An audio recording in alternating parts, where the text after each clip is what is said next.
హరే కృష్ణ దండత్నామాలు అందరి భక్తులకి స్వాగతం. ఈరోజు మన శ్రీమద్ భాగవతం చర్చలోకి. ఈరోజు మనం శ్రీమద్ భాగవతం 3వ స్కందం 21వ అధ్యాయం 13 నుంచి 22వ శ్లోకం వరకు చర్చించుకుందాము.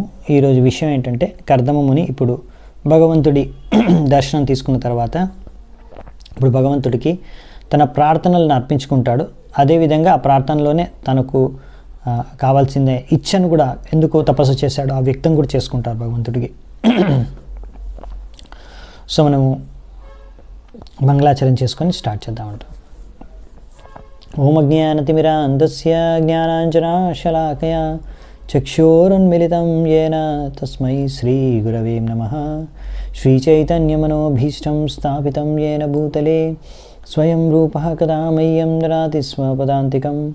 వందేహం శ్రీగురూన్ శ్రీయుతాపదకమలం శ్రీగురూన్ వైష్ణవాంశ్చ శ్రీరూపం సాగ్రజాతం సహగణ రఘునాథాన్వితాం తం సజీవం సాద్వైతం సావధూతం పరిజనసహితం కృష్ణచైతన్యదేవం శ్రీరాధా కృష్ణపాదాన్ సహగణ లలితా శ్రీవిశాఖాన్వితాంశ్చ నమో విష్ణుపాదాయ కృష్ణప్రేష్టాయ భూతలే శ్రీమతే భక్తివేదాంతస్వామినితి నామినే. నమస్తే సారస్వతే దేవే గౌరవాణి ప్రచారిణే నిర్విశేషః శూన్యవాది పాశ్చాత్యదేశతారిణే. నమో మహావదన్యాయ కృష్ణప్రేమప్రదాయతే కృష్ణాయ కృష్ణచైతన్యనామినే గౌరత్విషే నమః. హే కృష్ణ కరుణా సింధో దీనబంధు జగత్పతే గోపేశ గోపికాకాంత రాధాకాంత నమోస్తుతే. తప్తకాంచన గౌరాంగే రాధే వృందావనేశ్వరి వృషభానుసుతే దేవి ప్రణమామి హరిప్రియే. నీలాచల నివాసాయ నిత్యాయ పరమాత్మనే బలభద్ర సుభద్రాభ్యాం జగన్నాథాయ తే నమః. వాంఛాకల్పతరుభ్యశ్చ కృపాసింధుభ్య ఏవ చ పతితానాం పావనేభ్యో వైష్ణవేభ్యో నమో నమః. జయ శ్రీ కృష్ణ చైతన్య ప్రభు నిత్యానంద శ్రీ అద్వైత గదాధర శ్రీవాసాది గౌరభక్తవృంద. హరే కృష్ణ కృష్ణ కృష్ణ హరే హరే హరే రామ రామ రామ హరే హరే. హరే కృష్ణ. సో 13వ నంబర్ శ్లోకం.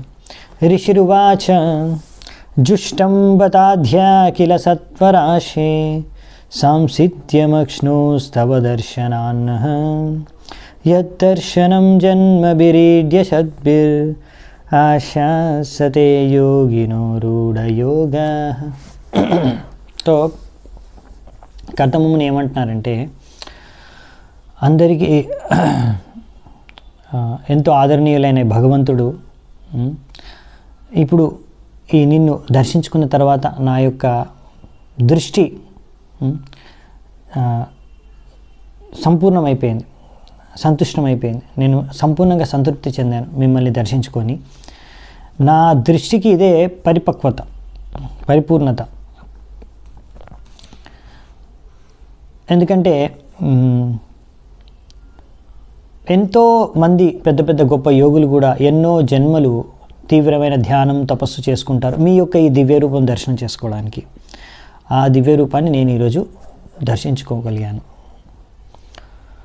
సో ఇలా మనం ప్రతి ఒక్క ఇంద్రియం, ఇక్కడ చూపు అంటే దృష్టినిచ్చారు. మన చూసే శక్తి ఇది ఎప్పుడు పరిపూర్ణం చెందుతుంది అంటే, ఎప్పుడైతే సంపూర్ణమవుతుందంటే ఎప్పుడైతే భగవంతుడిని దర్శించుకుంటాము, భగవంతుడి యొక్క సౌందర్యాన్ని దర్శించుకుంటాము. అలాగే మనము వినే శక్తి కూడా ఎప్పుడైతే భగవంతుడి గురించి వింటామో అప్పుడు మనం వినే శక్తి పరిపూర్ణత సాధిస్తుంది, అది పర్ఫెక్ట్ అవుతుంది. అలాగే మన రుచి చూసే శక్తి కూడా ఎప్పుడైతే భగవంతుడి ప్రసాదాన్ని మనం రుచి చూస్తామో మన రుచి చూసే శక్తి కూడా అది సంపూర్ణమవుతుంది, పరిపక్వత సాధిస్తుంది, పర్ఫెక్ట్ అవుతుందన్నమాట. సో అలా అన్ని అంగాలను, అన్ని ఇంద్రియాలను భగవంతుడి యొక్క సంబంధంలో ఎలాగో అలా మనం యుక్తపరచగలిగితే దాన్ని మనం భక్తి యోగా అంటాం, ఇంకా వేరే ఏం లేదు అనే విషయాన్ని ఇక్కడ చెప్పారు. అదే విషయాన్ని మనం ఇక్కడ అర్థం చేసుకుంటున్నాం మన కర్దముని యొక్క శ్లోకం ద్వారా ఆయన చెప్పిన దీన్ని బట్టి. సో నెక్స్ట్ శ్లోకం. ఏ మాయయా తే హతమేధసస్త్వత్పాదారవిందం భవసింధుపోతం ఉపాసతే కామలవాయ తేషాం రశీషకామా నిరయేపి యేస్యుః.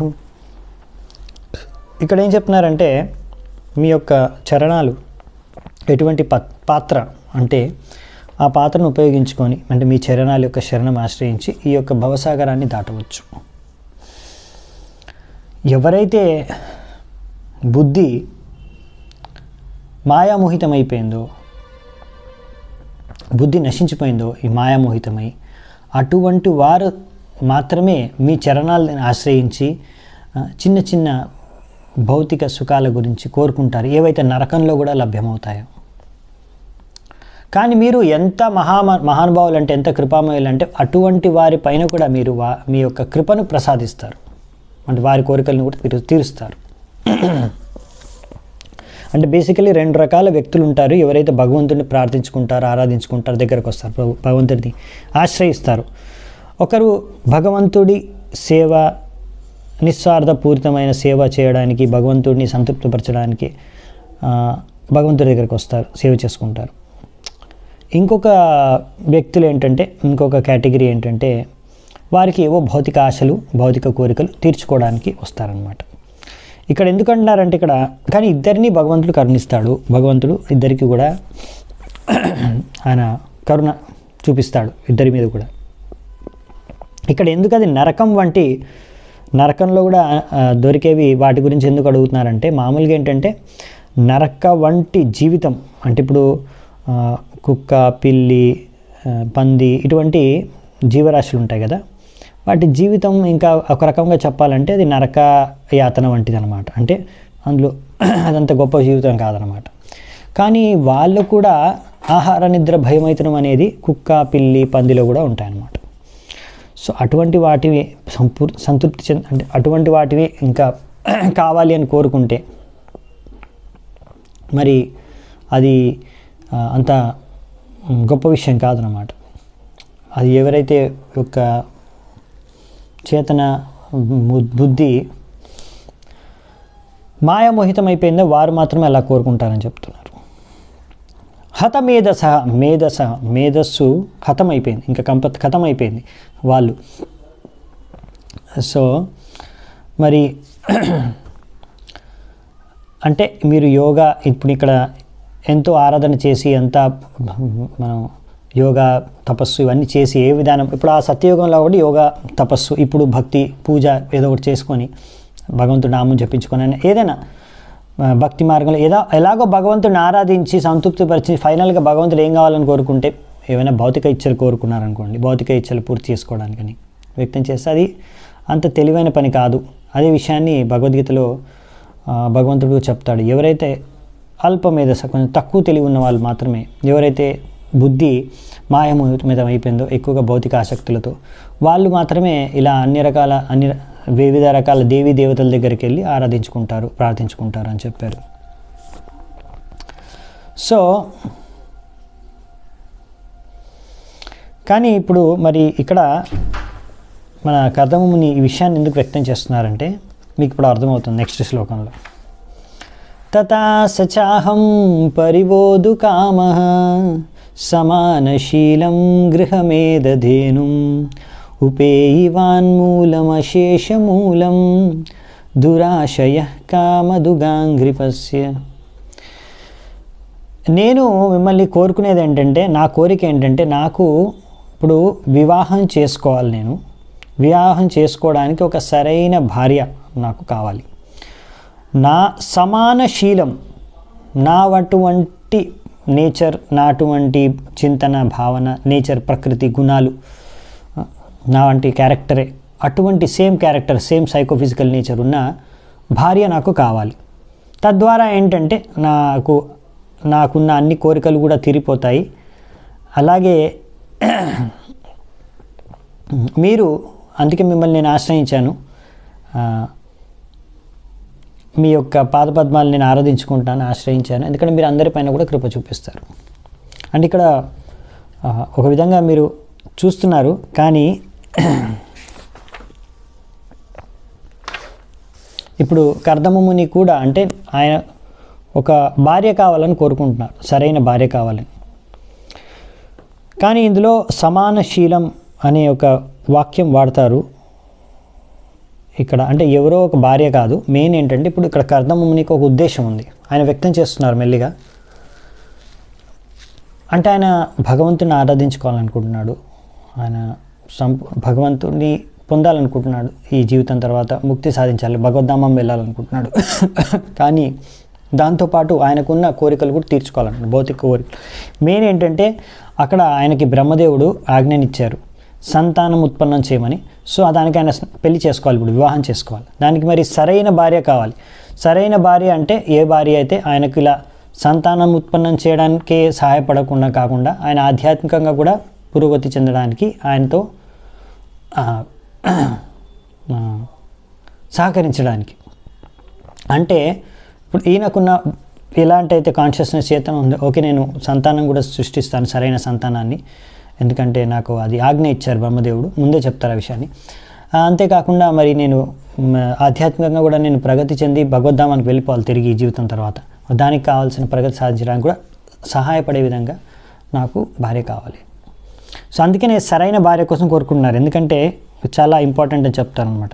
మామూలుగా ప్రభుపాల ద్వారా రాస్తున్నారు, ముందు కూడా ఈ బుక్ రాసేటప్పుడు, భాగవతం ఈ పర్పట్ రాసేటప్పుడు, తాత్పర్యం రాసేటప్పుడు ప్రభుపాల ద్వారా 25 సంవత్సరాల క్రితం కూడా భారతదేశంలో ఎప్పుడైనా ఒక వివాహం జరగాలంటే ఒక అబ్బాయికి అమ్మాయికి, సో వాళ్ళ తల్లిదండ్రులు ఇలా పండితులు జ్యోతిష్ శాస్త్రవేత్తల్ని కలుస్తారనమాట. వీళ్ళిద్దరి యొక్క గుణాలు, క్యారెక్టరు, ఇవి సైకోఫిజికల్ నేచరు మ్యాచ్ అవుతుందా లేదా అని, ఇవన్నీ గుణాలన్నీ క్యారెక్టర్ అన్నీ మ్యాచ్ అవుతున్నాయి అంటేనే అప్పుడైతేనే వీళ్ళు వివాహం చేసుకుంటే వీళ్ళు వైవాహికంగా జీవితం వీళ్ళది సమస్యలు లేకుండా ఉంటుంది, ఆనందంగా వీళ్ళు ఉండొచ్చు అని అవి చూసి మ్యాచ్ అవుతుంటుందో లేదో, కుండలి ఇంకా అవన్నీ చాలా ఉంటాయి కదా గుణాలు, అవన్నీ మ్యాచ్ చేసి చూస్తారు ముందు. అవి సరిగ్గా మ్యాచ్ అవుతుందంటేనే అప్పుడే వివాహం చేస్తారనమాట. అదొక మెయిన్ క్రైటీరియా ఉండేది. అందుకనే ఆ సమయాల్లో ముందు పెళ్లి చేసుకున్న వాళ్ళందరూ కూడా మామూలుగా మీరు చూస్తే వాళ్ళు ఎప్పుడు డివోర్సు విడాకులు అనేది తీసుకునేవారు కాదు. కానీ ఇప్పుడు ఏంటంటే చాలామంది ఇవన్నీ సరిగ్గా చూడట్లేదు, లేకపోతే చూసిన వారికి సరిగ్గా జనాలకి జ్ఞానం లేదు వీటి గురించి తెలుసుకోవడం, ఎలా ఇవన్నీ విషయాలు చూడాలనే విషయాలు కూడా. సో ఇది చూడకపోవడం వలన అలా వివాహం చేసుకుంటున్నారు జనాలు అయినా కానీ. సో అందుకనే కొన్నిసార్లు విడాకులు అయిపోతున్నాయి కొంతమంది జీవితాల్లో. ఇప్పుడు చాలామంది జీవితాల్లో రాను విడాకులు ఎక్కువ పెరిగిపోతున్నాయి. మీరు కావాలంటే చూడొచ్చు, మీరు మీ యొక్క పూర్వీకులు, అమ్మమ్మ తాత తల్లిదండ్రులు ఇంకా పైన వాళ్ళ జనరేషన్స్ వాళ్ళు ఎప్పుడూ ఎక్కువగా విడాకులు తీసుకోలేదు, మీకు ఎక్కడ విడాకులు తీసుకున్నట్టు కనిపించకపోవచ్చు. కానీ ఇప్పుడు జనరేషన్లో ఇప్పుడు పెళ్ళిళ్ళు రీసెంట్ ఒక మేబీ కొన్ని సంవత్సరాల క్రితం నుంచి ఈ ఒక 10-20 ఇయర్స్ నుంచి 20-30 సంవత్సరాల నుంచి విడాకులు అనేది ఎక్కువ స్టార్ట్ అయిపోయింది, ఎక్కువగా జరుగుతుంది. సో ఎందుకంటే అదే చెప్తున్నారు ప్రభుపాల్ వారు ఇక్కడ, ఇప్పుడు ఈ కలియుగంలో ఇప్పుడు ఉన్న రోజుల్లో, ప్రస్తుతం రోజుల్లో ఇది ఒక కష్టపూరితమైన విషయం అయిపోయిందన్నమాట. ఇద్దరు కలిసి ఉండలేకపోతున్నారు, భార్యాభర్తలు మొత్తం జీవితం అంతా ఉంటా. ముందు జీవితాంతం కలిసి ఉండేవాళ్ళు గారు, కానీ ఇప్పుడు ఉండలేకపోతున్నారు. సో అందుకనే ఇలా జీవితాంతం కలిసి ఉండడమే కాకుండా సరిగ్గా ఒక కర్దమముని నేను ఆధ్యాత్మికంగా భౌతికంగా 2 విధాలుగా ప్రగతి చెందాలి అంటే నాకు సరైన భార్య కావాలి అని కోరుకుంటారు. ఎందుకంటే అది చాలా ముఖ్యం. ఎవరో మన ప్రభుపాల్ ద్వారా రాస్తున్న శాస్త్రంలో ఒకవేళ మంచి భార్య లభిస్తే ఆ వ్యక్తి భాగ్యవంతుడు అని. ఆస్ట్రాలజీలో కూడా అదే, జ్యోతిష్ శాస్త్రంలో కూడా రాస్తుందన్నమాట. ఒక వ్యక్తికి ఒకవేళ మంచి ధనం, మంచి పుత్రులు, సంతానం కలిగితే, లేకపోతే మంచి భార్య దొరికితే ఆయన చాలా అదృష్టవంతుడు అని. కానీ అందులో కూడా ఎవరికైతే మంచి భార్య దొరుకుతుందో అందరికన్నా ఎక్కువ అదృష్టవంతుడు అని రాశారు. సో కానీ కలియుగంలో ఇప్పుడు ఎక్కువగా మనకు భాగవతంలో కూడా 12వ స్కందంలో వస్తుంది, పెళ్ళిళ్ళు అనేవి ఎక్కువగా ఇలా శాస్త్రాల ఆధారంగా కానీ ఇలా గుణాలు ఇవన్నీ మ్యాచ్ చేసుకోవడం, కుండలి ఇవన్నీ చూడడం కాకుండా ఎక్కువగా ఏంటంటే ఈ యొక్క ఈ యొక్క స్త్రీ నా ఇంద్రియాలని భోగించగలనా, నేను నా సంతృప్తి పరచగలదా, లేదంటే ఆ పురుషుడు స్త్రీ అలా ఇద్దరు అలాగే ఆలోచించి వివాహం చేసుకుంటారనమాట.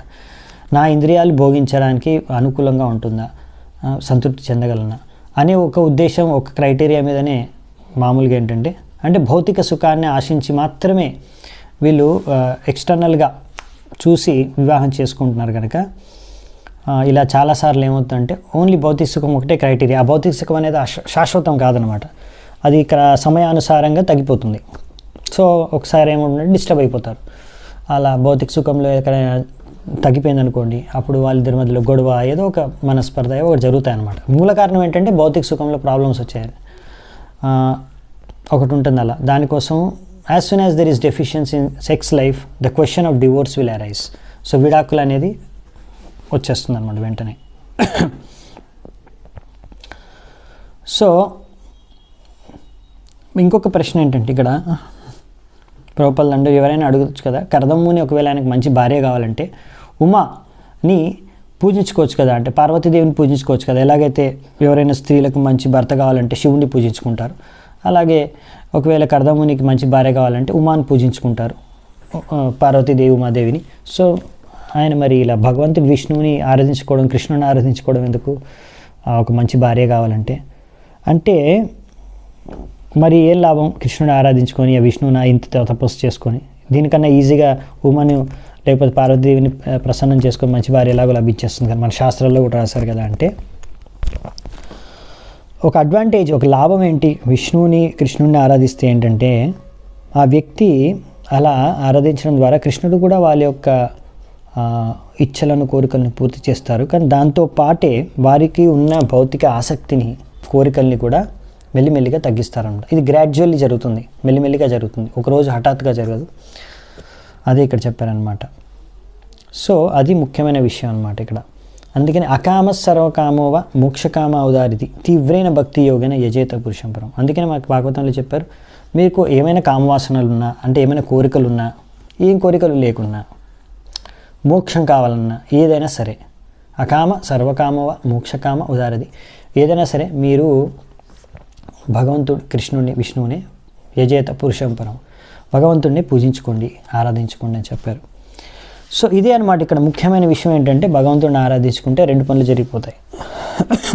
ప్రజాపతేస్తే వచసా దిశా తంత్య లోక కిలాయాం కామహతోనుబద్ధ అహం చ లోకానుగతో వహామి బలిం చ శుక్లానిమశాయ తుభ్యం. సో ఇప్పుడు భగవంతుడిని గుణగానం చేస్తున్నారు, మీరే అందరికీ అధిపతి, మీరే ప్రభువు, మీ యొక్క అధ్యక్షతలోనే మీ యొక్క ఆధీనంలోనే అంత సృష్టి నడుస్తుంది, అన్ని జీవాత్మలు కూడా రకరకాలుగా భోగించడానికి ప్రయత్నిస్తున్నారు.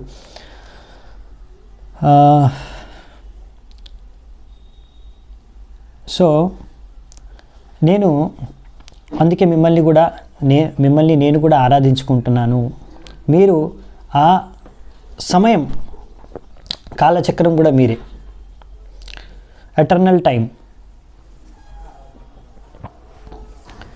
సో ఇక్కడ మనకి ఈశోపనిషత్తులో ఒక ప్రిన్సిపల్ ఉంది. ఈశోపనిషత్తులో సో అన్నీ కూడా భగవంతుడికి ఈశావాస్యమిదం సర్వం జగత్. సో ఈశావాస్యం అన్ని భగవంతుడి సంపదే. సో మనం ఏంటంటే తెలిసి మనకున్న కోట ఏంటనేది, మన సంపత్తి మనకిచ్చింది ఏందో అందులోనే సంతృప్తిగా ఉండాలన్నమాట భౌతికంగా. ఇంకొకరి సంపత్తిని మనము దొంగిలించి ఎలాగో అలాగా హరించి భోగించడానికి ప్రయత్నించకూడదు. సో అంటే ఇక్కడ ఏంటంటే భౌతికంగా కూడా మీరు ఎలా సుఖంగా ఉండాలి, భౌతికంగా కూడా మీరు ఎలా సుఖాన్ని అనుభవించాలి, లేకపోతే భౌతికంగా మీకు ఏమైనా కోరికలు ఉంటే అవి ఎలా తీర్చుకోవాలంటే దానికి కూడా మనము భగవంతుడి యొక్క మార్గదర్శనాన్ని మనము అనుసరించాలి అనేది ఉద్దేశం అన్నమాట ఇక్కడ. అందుకనే శాస్త్రాల్లో కొన్ని నియమాలు నిబంధనలు, అంటే మిమ్మల్ని ఎప్పుడే మీకు భౌతిక శరీరం ఉంది కనుక మిమ్మల్ని ఎవరు తినకుండా, నీళ్లు తాగకుండా, లేకపోతే ఆహార నిద్ర భయం అవుతున్నా ఇవన్నీ వదిలేసి ఉండమని చెప్పట్లేదు. కానీ మీరు తినాలనుకుంటే భగవంతుడి నైవేద్యం పెట్టి తీసుకోవచ్చు. అలాగే మైథునం చేయాలనుకుంటే మరి సరైన సంతానాన్ని ఉత్పన్నం చేయడానికి మీరు మైథునం చేయొచ్చు. సో ఆ విధంగా ప్రతిదానికి ఒక విధి విధానం ఇచ్చారనమాట శాస్త్రాల్లో. మీరు ఆ శాస్త్రాలు అంటే భగవంతుడి వాక్యాలు, సో భగవంతుడి ఆదేశాలు, భగవంతుడి యొక్క ఆదేశానుసారంగా మీరు మీ భౌతిక కోరికల్ని కూడా తీర్చుకుంటే, ఒకవేళ తద్వారా మీరు ఆ ఆదేశానుసారంగానే మీరు ఆచరిస్తే, అప్పుడు ఇక్కడ లాభం ఏంటంటే మెల్లిమెల్లిగా భౌతిక బంధనాల నుంచి కూడా మనం ముక్తులు అవ్వచ్చు. అది లాభం అన్నమాట. ఎందుకంటే ఎవరైనా అనొచ్చు, ఎలాగో తినొచ్చు, ఎలాగో సపోజ్ రైస్ తినాలనుకోండి, భగవంతుడికి నైవేద్యం పెట్టి తిన్నా అలాగే తిన్నా ఏం డిఫరెన్సు అంటే అదే డిఫరెన్స్ అన్నమాట. సో అలా ఎలాగో ఆహార నిద్ర భయమైతునం చేయాల్సిందే. సో దానికి మనం ఓన్లీ ఆధ్యాత్మిక విషయాల కోసమే కాకుండా ఆధ్యాత్మికం, భౌతిక అన్ని విషయాలకు కూడా మనం భగవంతుడి యొక్క శాస్త్రాలని సంప్రదించి దాని అనుగుణంగా మనము మన జీవితాన్ని జీవిస్తే, అప్పుడు ఏంటంటే మన లాభం ఏంటంటే భౌతిక కోరికలు పూర్తవడమే కాకుండా భౌతిక ఆసక్తి, ఇంకా భౌతిక ఇవన్నిటి పట్ల మోహమాయ కూడా తగ్గిపోతూ ఉంటుంది అన్నమాట. బంధనాలు కూడా తగ్గిపోయి మనం భౌతిక బంధనాల్లో చిక్కకుండా మనకి ముక్తి కూడా లభించవచ్చు, ముక్తి లభిస్తుంది. సో దానికి అవకాశం ఉందన్నమాట. మరి ఇవన్నీ తెలిసి మరి కర్దముని ఎందుకు డైరెక్ట్ ముక్తిని అడుక్కోకుండా నాకు మంచి భార్య కావాలని అడుగుతున్నారంటే, ఇప్పుడు ప్రతి ఒక్కరూ ముక్తి పొందడానికి ఒక అర్హత కావాలి. ఆ స్థాయిలో ఉండకపోవచ్చు ఎవరైనా. ప్రతి ఒక్కరూ భగవంతుడి దగ్గరికి వెళ్ళి ఆరాధించుకునే ప్రతి ఒక్కరూ ముక్తి పొందే అంత స్థాయిలో ఇంకా లేకపోవచ్చు. సో అందుకనే ఆ స్థాయి కోరుకుంటున్నారు కర్దముని కూడా. అందుకనే భగవంతుడిని ఆశ్రయించారు. సో అందుకనే ఆయనకి కొంచెం సమయం పడుతుంది. లేకపోతే ఇక్కడ బ్రహ్మదేవుడి ఆదేశం కూడా ఉంది. సో ఇవన్నీ ఉన్నాయన్నమాట. అందుకని ఇక్కడ ప్రభుపాల ద్వారా రాస్తున్నారు, ప్రతి ఒక్కరికి ఇప్పుడే వెంటనే ముక్తి పొందే అంత అర్హత లేదు. సో అందుకనే భగవంతుడు ఈ యొక్క సృష్టిని సృష్టించింది ఎందుకు అంటే, భౌతిక సృష్టిని మనం భోగించాలనుకుంటున్నాం కనుక. అది విషయాన్ని మళ్ళీ మనకి ఎక్స్ప్లెయిన్ చేస్తాను నెక్స్ట్ శ్లోకాల్లో కూడా, కానీ తాత్పర్యంలో కూడా వచ్చింది ఆ విషయం. సో మనకి ఇక్కడ ఇంద్రియాలను మనం భోగించాలనే, భౌతికంగా అంటే భగవంతుడికి భిన్నంగా మనం భోగించాలనుకుంటున్నాం కనుకనే భగవంతుడు మనకి సృష్టి చేశారు.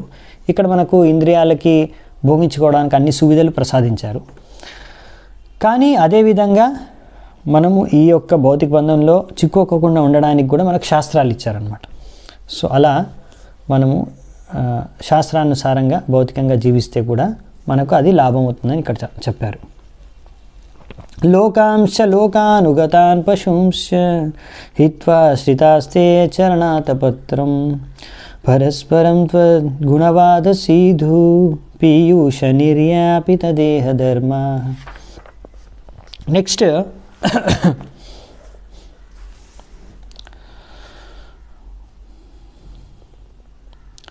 ఇక్కడ ఏం చెప్తున్నారంటే, ఇది మంచి పాయింట్ చెప్తున్నారు కర్దముని. ఇప్పుడు కర్దముని అనేది ఏంటంటే, మామూలుగా రెండు రకాల మనుషులు ఉంటారు. మామూలుగా తెలివి కొంచెం మాయమోహితమై భౌతిక ఆసక్తి ఉన్న వాళ్ళు కేటగిరీ వాళ్ళు మాత్రమే ఇలాంటి తుచ్చమైన భౌతిక సుఖాల గురించి ఆశించి మీ దగ్గర కోరుకుంటారు. కానీ తెలివైన వాళ్ళు మాత్రం ఇవన్నీ కోరుకోరు మీ దగ్గర నుంచి, ఓన్లీ మీ సేవని కోరుకుంటారు అంటున్నారు. కానీ అటువంటి వారు ఎవరు అంటే, శుద్ధ భక్తులు ఎవరైతే, వాళ్ళు ముక్త జీవులు, వాళ్ళు ఎవరైతే మిమ్మల్ని సంపూర్ణంగా మీకు శరణాగతులు అయిపోయారో వాళ్ళు ఎవరు అంటే, అన్నీ వదిలేసి, భౌతికంగా అన్నీ వదిలేసి, మీకు భౌతిక విషయాలు, భౌతిక సంబంధాలు కానీ, భౌతిక ఆసక్తులు కానీ, భౌతిక కోరికలు ఇంకేం లేవు వాళ్ళకి. వాళ్ళు సంపూర్ణంగా మీకు శరణాగతులు అయిపోయారు. మీకు శరణాగతులు అయిపోయి వారి యొక్క ఆనందం ఏంటంటే, ఇప్పుడు వారికి మీ యొక్క గుణరూప లీల మహిమల్ని ఆస్వాదించడం మాత్రమే, అదే వాళ్ళకి అమృతం. దాంతో వాళ్ళు జీవించేస్తున్నారు. ఇంకా వాళ్ళకి ఇంకా ఈ ఇక్కడ పీయూష నిర్యాపిత దేహధర్మ. సో నిర్యాపిత దేహధర్మ అంటే వారికి ఇంకా ఈ దేహంకి ఒక ధర్మం ఉంటుంది. ఇప్పుడు మనము ఆహార నిద్ర భయం అవుతున్నాం అనేది దేహానికి కావాలి, ఆత్మకు అవసరం లేదు. ఆత్మకేం అవసరం లేదు, కానీ దేహంకి అవసరం. అంటే వీళ్ళు దీని నుంచి కూడా ముక్తులు అయిపోయారు. అంటే వాళ్ళకి ఇప్పుడు ఆహార నిద్ర భయం అయితనం కూడా అవసరం లేదనమాట. ఆ స్థాయికి చేరుకున్న వారికి ఇవన్నీ అవసరం లేవు. ఇప్పుడు నేను అడుగుతున్నాను మీ కోరిక, ఇది నాకు అవసరం, అలాంటి వారికి అవసరం లేదు. అంటే ఇప్పుడు అర్థం చెప్పేదంటే నేను ఆ స్థాయిలో లేను ఇంకా. సో కనుక నాకు ఆ స్థాయికి చేరుకోవాలని ఉంది. అందుకే దానికి తగ్గట్టు నాకు భార్యని ఇవ్వండి, అలాగే నా బ్రహ్మదేవుడు ఇచ్చిన ఆదేశం కూడా నేను పాటించే విధంగా ఉండేటట్టుగా. సో ఇక్కడ ఏం చెప్తున్నారంటే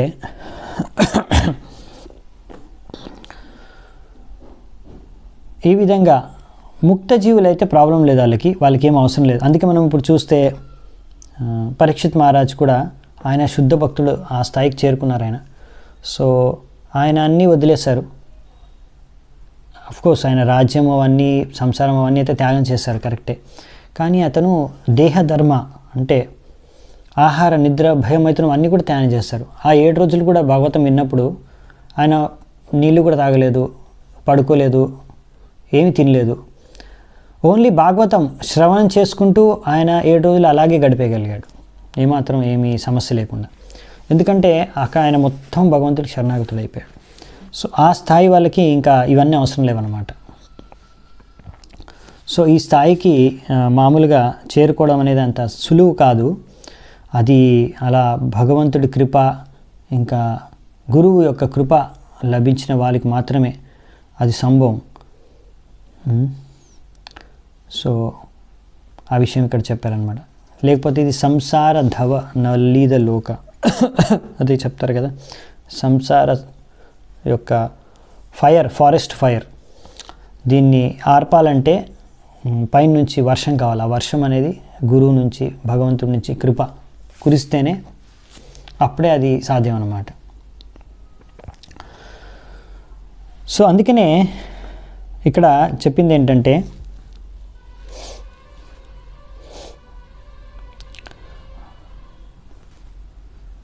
కర్దమముని కోరుకుంటున్నారనమాట. అందుకే నేను ఇలా కోరుకుంటున్నాను మీకు. నతే జరాక్ష భ్రమిర్ ఆయురేషాం త్రయోదశారం 360 పర్వ సన్నేమ్యనంత చదియత్రినాభి కరాల స్రోతో జగదాచిత్య ధావత్. ఇంకా ఏం చెప్తున్నారంటే కాలచక్రం మీరే కాలచక్రం అని చెప్పారు ఇంతకుముందు. ఈ కాలచక్రంకి 3 అంటే పార్ట్స్, డిఫరెంట్ పార్ట్స్, ఆ చక్రంకి ఉండే పార్ట్స్ చెప్తున్నారు. 3 నేవ్స్, ఇది రొటేట్ అవుతూ ఉంటాయి కదా, అది బ్రహ్మంతో కంపేర్ చేస్తున్నారు. ఇంకా ఇందులో 13 స్పోక్స్, 13 స్పోక్స్ అంటే ఒక వీల్కి ఉంటాయి స్పోక్స్. ఇంకా 360 జాయింట్స్, ఇంకా 6 రిమ్స్, ఇంకా లెక్కలేనన్ని లీవ్స్. సో ఈ విధంగా ఈ బేసికలీ పాయింట్ ఏంటంటే ఇదంతా ఒక కాలంతో సంబంధించి అనమాట. ఇప్పుడు మామూలుగా 360 జాయింట్స్ అంటే 360 డేస్ ఉంటాయి. 13 స్పోక్స్ అంటే 13 మాసాలు, మామూలుగా 12 మాసాలు ఉంటుంది, ఒక అధిక మాసం కూడా కౌంట్ చేసుకొని చెప్పేస్తున్నారు. సో ఆ విధంగా ఇక్కడ మామూలుగా ఏంటంటే ఈ సమయం అనేది, అలాగే ఇక్కడ 6 సీజన్స్, అవునా. సో 6 రిమ్స్ అన్నారు, 6 సీజన్స్ అన్నమాట. సో ఆ విధంగా కాలం అనేది గడుస్తూ ఉంటుంది. కాలచక్రం తిరుగుతూ ఉన్నప్పుడల్లా ఈ కాలం ఇలా ఋతువులు, దినాలు ఇలా అన్నీ గడుస్తూ ఉంటాయి. తద్వారా సమయం అనేది వెళ్ళిపోతుంది. కానీ ఇది ఎవరైతే భగవంతుడి యొక్క శుద్ధ భక్తులు ఉంటారో వారి యొక్క ఆయువుని మాత్రం స్పర్శించడం కూడా స్పర్శించలేదు. అంటే కాలము వాళ్ళ ఆయువుని మాత్రం తగ్గించలేదు. అదేంటి, కాలచక్రం తిరుగుతుంది అంటే సమయం గడుస్తుంది. ఎంత వేగంగా సమయం గడిచినా కానీ శుద్ధ భక్తులకు ఆయువు మాత్రం తగ్గదంట. ఇప్పుడు ఆయువుని ఏం చేయలేవంట. ఎందుకు అంటే మామూలుగా ఇది ఈ కాలచక్రం ద్వారా ఏంటంటే భౌతికంగా ఏదైతే ఉందో అంతా నశించిపోతుంది అనమాట. శరీరం నశించిపోతుందో అవునా, కానీ ఆత్మ అనేది నశించిపోదు ఒకటి. ఇంకోటి ఏంటంటే ఇప్పుడు మామూలుగా భౌతికంగా జీవించే వాళ్ళకి ఏంటంటే ఇప్పుడు మృతి చెందారనుకోండి, మళ్ళీ వాళ్ళు ఇంకొక కర్మానుసారంగా ఇంకొక జన్మెత్తాల్సిందే. ఆ జన్మెత్తిన తర్వాత మళ్ళీ వాళ్ళు ఇప్పుడు ఎంత చదువుకున్నా కనుక ఉదాహరణకి మళ్ళీ ABCD నుంచి నేర్చుకొని ఐలు నేర్చుకొని మళ్ళీ పెరగాలన్నమాట. అన్నీ ఫస్ట్ నుంచి మళ్ళీ 0 నుంచి మళ్ళీ స్టార్ట్ చేయాలి ప్రతి ఒక్కటి. మళ్ళీ మిగతాది ఎంత లాస్ట్ లైఫ్ జరిగిందంటే అయిపోయింది, ఇంకా దేనికి పనికిరాదు అది. సో ఆ విధంగా ఉంటుంది. కానీ ఎవరైతే శుద్ధ భక్తులు ఉంటారో వాళ్ళకి ఏంటంటే ఇప్పుడు మృత్యు వచ్చేసింది అనుకోండి, దానివల్ల వాళ్ళకి ఏమాత్రం తేడా ఉండదన్నమాట. ఎందుకు అంటే మృత్యు వచ్చిన డెత్ అయిపోయినా కానీ వాళ్ళు శరీరం వదిలేస్తారేమో, కానీ వాళ్ళ కార్యాలు అవేం చేంజ్ అవ్వవు, వాళ్ళ చేతన చేంజ్ అవ్వదు. వాళ్ళు ఇప్పుడు ఏం చేస్తున్నారో భగవంతుడు భక్తి అదే కంటిన్యూ చేస్తారు. భగవంతుడు ఎక్కడ పంపిస్తే అక్కడికి వెళ్తారు, లేకపోతే భగవద్ధామంలోకి వెళ్ళిపోతారు. సో వాళ్ళు ఎక్కడున్నా అదే పని చేసుకుంటూ ఉంటారు. వాళ్ళ దాంట్లో వాళ్ళ చేతనలో కానీ వాళ్ళు ఇప్పుడు ఎలాగో శరీర స్థాయి నుంచి ముక్తులు అయిపోయి ఉన్నారు కాబట్టి వాళ్ళకి శరీరం వెళ్ళిపోయినా వాళ్ళకి ఏం బాధ కూడా ఉండదు. సో భౌతికంగా వాళ్ళకి ఏ సంబంధం లేదు కనుక భౌతికంగా ఎంత పరివర్తన జరిగినా నాశనం అయిపోయినా, అంత ఈ లోకం నాశనం అయిపోయినా కానీ శుద్ధ భక్తులకి వాళ్ళకి ఏమాత్రం ప్రభావితం అవ్వరు వాళ్ళు భౌతికంగా. ఇంకా వాళ్ళ భక్తి కార్యం మాత్రం ఎక్కడున్నా సరే అది కొనసాగిస్తూనే ఉంటారు కనుక వాళ్ళకి ఇటువంటి కాల ప్రభావం అనేది వాళ్ళ మీద ఏముండదు అనమాట. అందుకే ఇంకొక శ్లోకంలో ఇంకో చోట కూడా వస్తుంది భాగవతంలోనే, సూర్యుడు ఉదయిస్తున్నాడు అస్తమిస్తున్నాడు, సూర్యుడు ఉదయించినప్పుడల్లా అస్తమించినప్పుడల్లా సమయం అనేది అయిపోతూ వస్తుంది, ఆయువు అనేది తగ్గిపోతూ ఉంటుంది మామూలుగా అందరికీ. కానీ భక్తులు మాత్రం సూర్యాస్తమం సూర్య ఉదయం అయినంత మాత్రాన భక్తుల యొక్క ఆయువు మాత్రం తగ్గదు, దానిపైన ఏం ప్రభావం లేదని చెప్పారు. ఇంకో దగ్గర కూడా సేమ్ ఇదే ఉద్దేశంతో. సో ఎందుకంటే ఈ ఆధ్యాత్మికం కాలం అనేది ఆధ్యాత్మిక విషయాల పట్ల ఏమాత్రం ప్రభావితం ఉండదు, దాని ప్రభావం ఉండదు. ఎందుకంటే కాలానుసారంగా ఏ ఆధ్యాత్మిక విషయం కానీ నశించిపోవు. సో మనం చేసుకునే భక్తి అనేది ఎంత చేసుకున్నా అది ఎప్పుడు ఈ జీవితం తర్వాత కూడా నశించిపోదు. ఒకవేళ మీరు కంప్లీట్ చేయలేకపోయినా కానీ, కొద్దిగా భక్తి చేసుకొని చనిపోయినా కానీ, నెక్స్ట్ జీవితంలో మీరు ఎంతవరకు భక్తి చేసుకున్నారో అక్కడి నుంచి మీరు కంటిన్యూ చేస్తారు.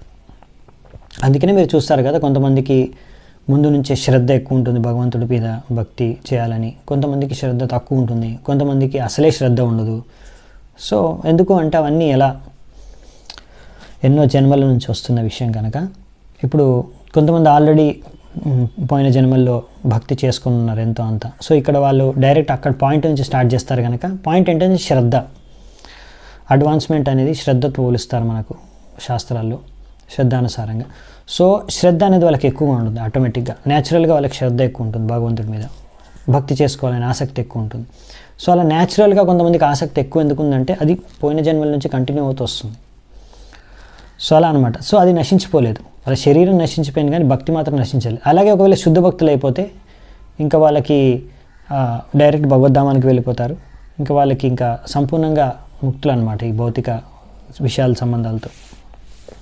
సో అందుకే వాళ్ళకి ఏం ప్రభావితం చేయలేదన్నమాట ఆయువు. సో మనకి ఇంకోటి ఏంటంటే భౌతికంగా అన్నీ నశించిపోతాయి. మనం ఏంది సంపాదించుకున్న డబ్బులు కానీ చదువు కానీ ఏదైనా సరే భౌతికం అన్నీ కూడా నశించిపోతాయి.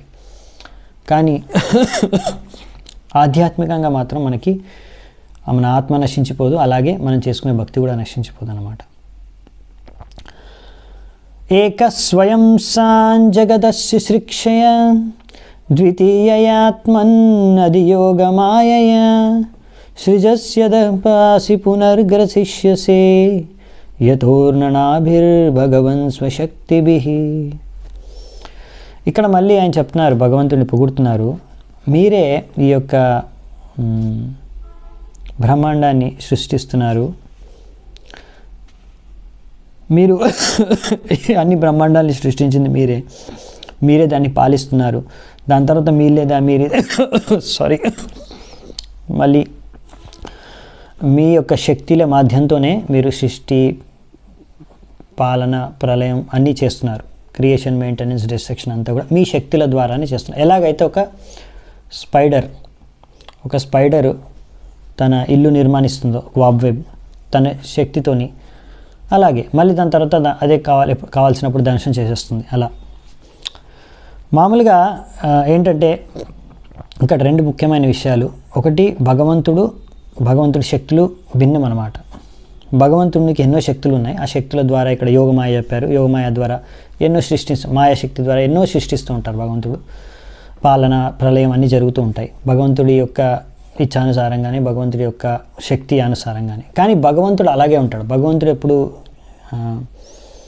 క్షీణించిపోడు, లేకపోతే భగవంతుడు ఎప్పుడు అంత డిజాల్వ్ అయిపోడు అనమాట. అంటే మామూలుగా కొంతమంది అనేది ఏంటంటే మాయావాదులు, ఇప్పుడు భగవంతుడు అంతా సర్వం వ్యాపించిపోయాడు, కనుక ఇప్పుడు భగవంతుడు అనేది లేదు, అలా కొంతమంది అంటారు. అలా కాదనమాట. ఎలాగైతే అందుకే ఉదాహరణ ఇచ్చారు ఇక్కడ స్పైడర్ ఉంటుంది కదా. సో స్పైడర్ కాబ్వెబ్ తన ఇల్లు తయారు చేసుకుంటుంది తన ఉమ్ముతోని ఇంకా ధూళితోని సంథింగ్, అది ఏదో రియాక్షన్ చేసి ఏదో పద్ధతి దాని శక్తి ద్వారా అది కాబ్వెబ్ తయారు, ఒక స్పైడరు తన ఇల్లు ఒక కాబ్వెబ్ని తయారు చేసుకోగలుగుతుంది. తర్వాత అవసరం లేనప్పుడు అది వైండప్ చేసేస్తుంది. దానికి అది కాబ్వెబ్ తయారు చేసినంత మాత్రాన స్పైడరు అది ఇప్పుడు స్పైడరు దాని అస్తిత్వం వెళ్ళిపోయిందా? లేదు, స్పైడర్ అలాగే ఉంది, ఇంకా అదే ఇంట్లో నివసిస్తుంది. అలాగే భగవంతుడు కూడా ఎన్నో బ్రహ్మాండాలు సృష్టించారు, ఆయన ఉన్నారు ఇక్కడ, ఇంకా ఆయనేమి సమాప్తం అయిపోలేదన్నమాట. ఆ విషయం ఇక్కడ అర్థం చేసుకోవాలి మనము. సో ఇక్కడ అదే చెప్తున్నారనమాట. కానీ మరి భగవంతుడు ఇన్ని బ్రహ్మాండాలు ఎందుకు సృష్టిస్తున్నారు? మరి దానికి కూడా నెక్స్ట్ ఆయనే చెప్పేస్తాడు కారణం కూడా.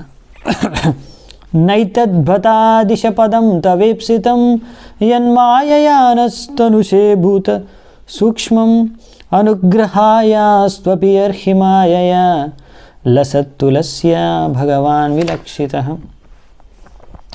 ఇది మీ ఇచ్చ కాదు, నైతద్ ఇది మీ ఇచ్చ కాదు, కానీ మీరు ఈ సృష్టిని సృష్టిస్తున్నారు. మరి ఎందుకు సృష్టిస్తున్నారు? ఇక్కడ ఎన్నో సూక్ష్మ స్థూల వస్తువులు, పదార్థాలు, శరీరాలతో ఎన్ని రకాల జీవరాశుల శరీరాలు, ఎన్ని రకాల బ్రహ్మాండాలు, ఇవన్నీ కూడా ఎందుకంటే మా యొక్క ఇంద్రియ తృప్తి కోసం మేము కోరుకున్నామనే మీరు ఇన్ని రకాల జీవరాశులు కానీ ఇన్ని రకాల బ్రహ్మాండాలు కానీ సృష్టించారు. ఇదంతా మీ యొక్క కృప మా పైన. అటువంటి మీరు ఈరోజు మళ్ళీ నన్ను కరుణించారు. మీ యొక్క ఈ ఆధ్యాత్మిక రూపంలో మీరు నాకు మీ యొక్క అసలైన ఆధ్యాత్మిక రూపం మీ తులసి మాలతో ధరించున్న ఈ రూపాల్లో మీరు నాకు దర్శనమిచ్చారు. ఇది మీ యొక్క కృప నా పైన అని ఇక్కడ ఆయన తన ప్రార్థన అర్పించుకుంటున్నారు కర్దముని. అదేంటి, భగవంతుడికి ఇచ్చ లేదు అసలు. భగవంతుడు మన ఇచ్చను పూర్తి చేయడానికి సృష్టించారు. సో మన ఇచ్చను పూర్తి చేయడానికి సృష్టించారు అంటే మనం మరి ఇంద్రియాలు భోగించడానికే కదా సృష్టించింది మొత్తం ప్రపంచం. మరి భోగించుకోవచ్చు కదా. మరి ఇదంతా ఏంటి, ఇవన్నీ నియమాలు ఎందుకు, ఇవన్నీ శాస్త్రాలు ఎందుకు అంటే, మళ్ళీ భగవంతుడు ఇన్ని శిక్షణలు ఎందుకు ఇస్తున్నాడంటే, భగవంతుడి కోరిక ఏంటంటే ఇప్పుడు మీరు ఎంత భోగించినా కానీ ఇక్కడ అసలైన ఆనందాన్ని మీరు అనుభవించలేరు. అందుకనే మీరు మళ్ళీ తిరిగి భగవద్ధామానికి మనం చేరుకున్నప్పుడే మనం అసలైన ఆనందాన్ని ఆస్వాదించి అక్కడ ఉండగలం.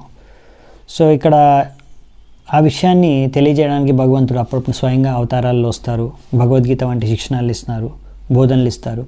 లేకపోతే అప్పుడప్పుడు తన ప్రతినిధుల్ని, సేవకుల్ని, పార్షదుల్ని పంపిస్తారు ఇవి బద్ధజీవులకు బోధించమని. అందుకే ఇట్లా వ్యాసదేవ్ రూపంలో కూడా భగవంతుడు వ్యాసదేవు ద్వారా ఈ యొక్క శాస్త్రాల్ని రచింపజేశారు. సో అంటే ఇక్కడ ఏంటంటే ఇక్కడ ఆల్రెడీ అందరూ భోగించడానికి వచ్చారు ప్రతి జీవాత్మ. కానీ ఇప్పుడు అలా మాయామోహితమై ఉన్న జీవాత్మల్ని ఎలాగైనా సరే కష్టపడి వాళ్ళకి కొంచెం ప్రచారం చేసి తిరిగి భగవద్ధామాన్ని తీసుకెళ్ళిపోవడమే భగవంతుడి యొక్క ఉద్దేశం అన్నమాట. సో అందుకనే భగవంతుడు అంటాడు, ఎవరైనా ఈ కార్యం చేస్తే వారు నాకు చాలా ప్రియమని. సో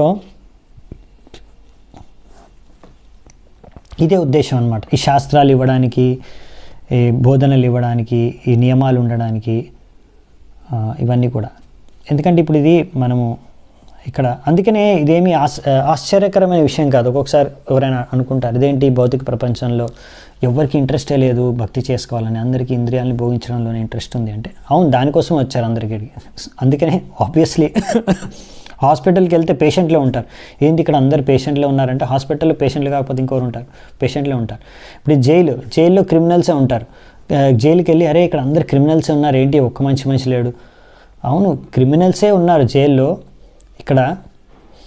సో వీళ్ళని మార్చాలి. సో అదే పని అన్నమాట. సో అందుకనే ఇక్కడ ఇవన్నీ శాస్త్రాలు, ఇవన్నీ బోధనలు అన్నమాట. తం త్వానుభూత్యోపరతక్రియార్థం స్వమాయయా వర్తితలోకతంత్రం నమామ్యభీక్ష్ణం నమనీయపాద సరోజమల్పీయసి కామవర్షం. సో అందుకనే నేను మీకు ఇప్పుడు లాస్ట్ అయినది ప్రేయరు, నేను మీకు నా యొక్క హృదయపూర్వక ఆదరపూర్వక నమస్కారాలు మళ్ళీ మళ్ళీ అర్పిస్తున్నాను మీ పాదాలకు. ఎందుకంటే మీరు నాటువంటి తుచ్చమైన జీవాత్మకు కూడా మీరు కృపను ప్రసాదిస్తారు. సో ఇలా మిమ్మల్ని అర్థం చేసుకొని మిమ్మల్ని ఇలా దర్శనం పొంది మెల్లిగా అర్థం చేసుకొని భౌతిక బంధం నుంచి మేము ముక్తి పొందగలము. దానికోసమే మీరు ఈ యొక్క భౌతిక ప్రపంచాన్ని సృష్టించారు. తద్వారా రకరకాల కర్మలు చేసుకొని మెల్లిగా మీ యొక్క ఆదేశానుసారంగా జీవించి ముక్తి పొందాలనికి అని ఇక్కడ ప్రార్థిస్తున్నారు అన్నమాట. ఇక్కడ ఏంటంటే మామూలుగా అందుకని ఇక్కడ కామవర్షం అనే శబ్దం ఉపయోగించారు, రూపాల ద్వారా రాశారు. అంటే ఏవైనా మీకు కోరికలు ఉన్నా భగవంతుడి దగ్గరికి వెళ్ళి మీరు కోరుకోవచ్చు, భగవంతుడిని ఆరాధించవచ్చు. తద్వారా ఏం జరుగుతుంది అంటే భగవంతుడు చూస్తాడు. ఒకవేళ మీకు నిజంగా భగవంతుడిని కూడా ప్రేమించాలి, భగవంతుడి దగ్గరికి కూడా వెళ్ళాలి, భక్తి చేసుకోవాలని ఒక సైడ్ నుంచి ఉంది, ఇంకో సైడ్ నుంచి రకరకాల భౌతిక కోరికలు కూడా తీర్చుకోవాలని ఉంది. అలా రెండు ఉన్నప్పుడు ఇటువంటి కన్ఫ్యూజన్లో ఇలాంటి సందిగ్ధంలో ఉన్నప్పుడు మరి మనం కృష్ణుడిని ఆరాధించుకోవాలి. అప్పుడు కృష్ణుడు ఏం చెప్తున్నాడు అంటే ఇక్కడ మెయిన్ ఏంటంటే కర్దముని చెప్పేది అదే. సో కృష్ణుడు మనకి కృపను ప్రసాదిస్తాడు. తద్వారా ఏంటంటే మనము ఆయన సేవలో మనల్ని యుక్తపరచుకుంటాడు. తద్వారా మెల్లిగా భౌతిక మోహమాయ నుంచి మనం ముక్తం అవుతాం, ఈ మోహం నుంచి ముక్తం అవుతాం అని చెప్పారు. అంటే ఈ సాధన భక్తి మనం చేసేది ఏంటంటే ఇప్పుడు శుద్ధ భక్తులు ఏంటంటే వాళ్ళు ఆల్రెడీ శుద్ధ భక్తి ప్లాట్ఫామ్లో ఉంటారు, వాళ్ళు శుద్ధ భక్తి చేస్తున్నారు. శుద్ధ భక్తులు వాళ్ళకి ఇన్ని రకాల నియమ నిబంధనలు ఇవన్నీ కూడా సాధన ఇవన్నీ కూడా వాళ్ళకి అవసరం లేదు. సహజంగా వాళ్ళు 24 గంటలు భగవంతుడి చేతిలో ఉంటారు. కానీ మనకేంటంటే మనకు రెండు ఉన్నాయన్నమాట, భౌతిక ఆసక్తులు, భౌతిక బంధనాలు, భౌతిక కోరికలు. దాని తర్వాత ఇంకోవైపు భగవంతుడిని కూడా ఆరాధించుకోవాలి, భగవద్ధామానికి కూడా వెళ్ళాలి. సో అలాంటి వారు అనమాట మనం, మిడిల్ కేటగిరీ. అందుకనే సాధకులు ఉంటాం అనమాట, మనం ప్రాక్టీస్ చేయాల్సి వస్తుంది. అందుకే మనకి ఇక్కడ రెగ్యులర్గా ఇవి అన్ని నియమాలు, రోజు 16 మాలల జపం చేయడం, 4 నియమాలు పాటించడం, భాగవత శ్రవణ చేయడం, ఇవన్నీ మనకు సూచించారనమాట. రకరకాల విధాలుగా సేవలు చేయాలని. సో ఇవన్నీ ఏంటంటే మనను సాధక స్థాయి నుంచి మెల్లిమెల్లిగా శుద్ధ భక్తులు మార్చే పద్ధతి అన్నమాట. అందుకని భగవంతుడు స్వీకరిస్తారు. మనం అనుకోకూడదు అరే మనకి ఎలాగో ఇన్ని భౌతిక కోరికలు ఉన్నాయి, సో మనం కృష్ణుడి దగ్గరికి వెళ్ళి వేస్ట్, ఏ దేవి దేవత దగ్గరకు వెళ్ళి పూజ చేసుకుంటే మనకు కావాల్సిన భౌతిక కోరికలు ఉంటాయి, సరిపోతుంది కాదు. సో మనకేంటంటే మెల్లిమెల్లిగా ఈ భౌతిక కోరికల నుంచి మనము ఈ మోహమాయ నుంచి బయటపడి భగవంతుడికి సంపూర్ణంగా శుద్ధతతో భక్తి చేసుకోగలిగే స్థాయికి చేరుకోవడానికి ఈ సాధన భక్తి అనేది అవసరమైన అనుకూలమైన విధి విధానం అన్నమాట. సో ఇక్కడితో ప్రార్థనలు పూర్తవుతుంది. సో లాస్ట్కి మన మైత్రేయుని ఏం చెప్తారంటే ఋషిర్ ఉవాచ ఇత్యవ్యలీకం ప్రణుతోబ్జనాభస్ తమ్మా భవశే వచసామృతేన సుపర్ణపక్షో పరిరోచమాన ప్రేమస్మితోద్వీక్షణ విభ్రమద్భ్రూ. సో ఇక్కడ చెప్పింది ఏంటంటే భగవంతుడు ఈ విధంగా ఎంతో గొప్పగా గుణగానం చేసిన తర్వాత మైత్రేయుని చెప్తున్నారు, ఈయన కర్దమముని భగవంతుడు గరుడు మీద నించొని ఉన్నారు కదా, ఇప్పుడు ఎంతో ప్రేమపూర్వకంగా ఆయన వీక్షిస్తున్నారు కర్దమముని. ఆయన అన్నీ విన్నాడు, ఆయనకు అన్నీ అర్థమయ్యాయి, భగవంతుడికి ఆయనకు అన్నీ తెలుసు. సో కర్దమునుడు ఎంతో చిరునవ్వుతో ఎంతో ప్రేమపూర్వకంగా ఆయనను వీక్షించి ఆయన పైన కరుణ చూపిస్తున్నారంట, ప్రేమను వ్యక్తం చేస్తూ. ఎంతో మధురమైన వచనాలు, ఎంత మధురంగా ఉన్నాయంటే అమృతంతో సమానం అని ఇక్కడ రాశారు. వచసామృతేన, ఆయన వచనాలు అమృతంతో సమానమైన వచనాలతో ఇప్పుడు పలకరిస్తున్నారనమాట, వాక్యాలు చేస్తున్నారు. ఎవరితో? కర్దమమునితో. ఇప్పుడు భగవంతుడు కర్దమునికి ఏం చెప్తాడనే విషయాన్ని మనము రేపు చూద్దాం, అంటే నెక్స్ట్ క్లాస్లో చూద్దాము, అంటే నెక్స్ట్ ఫ్రైడే రోజు. సో ఇక్కడ వచసామృతేన అనే ఒక శబ్దం ఎంత ఇంపార్టెంట్ అంటే భగవంతుడు చెప్పే వాక్యాలన్నీ కూడా అమృతంతో సమానం. సో భగవంతుడి యొక్క నామం, గుణ, రూప, లీల, మహిమ, ఆయన చెప్పే వాక్యాలు అన్నీ కూడా, సో హరే కృష్ణ మహామంత్రం ఇవన్నీ కూడా అమృతంతో సమానం. అందుకే మనం హరే కృష్ణ మహామంత్రం జపించినప్పుడు కూడా ఇది ఒక సాధారణ శబ్దము జపించడం కాదనమాట, ఇది చాలా స్పెషల్. కొంతమంది అంటారు జపం చేయడం కదా, ఏదో ఒకటి చేయొచ్చు కదా జపం, హరే కృష్ణ మహామంత్రమే జపం చేయాలి, ఏది చేసినా ఒకటే, ఏదో ఒక శబ్దం పట్టుకొని అలా జపం చేసుకుంటూ వెళ్ళిపోతే సరిపోతుంది కదా. కాదు, ఎందుకంటే హరే కృష్ణ మహామంత్రం అనేది ముఖ్యంగా గోలోక ప్రేమధనం, చైతన్య మహాప్రభు గోలోకం నుంచి తీసుకొచ్చారు. ఇది గోలోకం యొక్క ప్రేమ ధనం. సో అందుకనే ఇది అమృతంతో సమానం అన్నమాట. అందుకే ఇది మనము చేస్తే మనము చేసి చూడొచ్చు. ఇప్పుడు మీరు అందరూ చేస్తున్నారు, 2 గంటలు 16 మాలలు డైలీ సపోజ్ మీరు హరే కృష్ణ మహామంత్రం జపిస్తున్నారు. చాలామంది ఇంకా ఎక్కువ మాలలు కూడా చేస్తున్నారు, వాలంటరీగా చేస్తున్నారు చాలామంది. కొంతమంది 30, 40, 50 మాలలు కూడా చేస్తారు ప్రతిరోజు. సో ఎంతో సునాయాసంగా ఆనందంగా చేస్తున్నారు. అదే మీరు వేరే ఏదైనా ప్రభుపాదులు ఒకసారి అంటారు, మీరు ఒకవేళ ఐ థింక్ ఇక్కడ ఒక ప్రభుపాదులో ఏదో లెక్చర్లో ఎవరో అంటారు కోకోకోలా అని అనండి ఓ 2 గంటలు, మీకు 10 సార్లు 20 సార్లు అనగానే మీకు బోర్ కొట్టేస్తుంది. అంటే ఏదైనా భౌతిక శబ్దం తీసుకొని మీరు దాన్ని నిరంతరం జపం చేసి కొంచెం సేపట్లోనే మీకు బోర్ వచ్చేస్తుంది, మళ్ళీ మీకు చేయబుద్ధి కాదు. కానీ అదే హరే కృష్ణ మహామంత్రం అయితే మీరు ప్రతిరోజు చేయగలరు, ఇంకా ఎంతో సమయం కూడా చేయగలరు, మీకు బోర్ కొట్టదు అనమాట. సో అది ఎందుకంటే ఇది భగవంతుడి నామమే, ఇంకా భగవంతుడు ఇచ్చిందే వచసామృతేన, అమృతంతో సమానం. సో ఇది విశిష్ట అనమాట. సో ఇక్కడ మనం ఈరోజు చర్చను ముగిద్దాం, చాలాసేపు అయిపోయింది. సో హరే కృష్ణ, దండప్రణామాలు అందరి భక్తులకి. శ్రీమద్ భాగవతంకి జై, గ్రంథరాజ్ శ్రీమద్ భాగవతంకి జై, శ్రీల ప్రభుపాదకి జై, నితాయ్ గౌర్ సీతనాథ్ ప్రేమానంది, హరి హరి బోల్.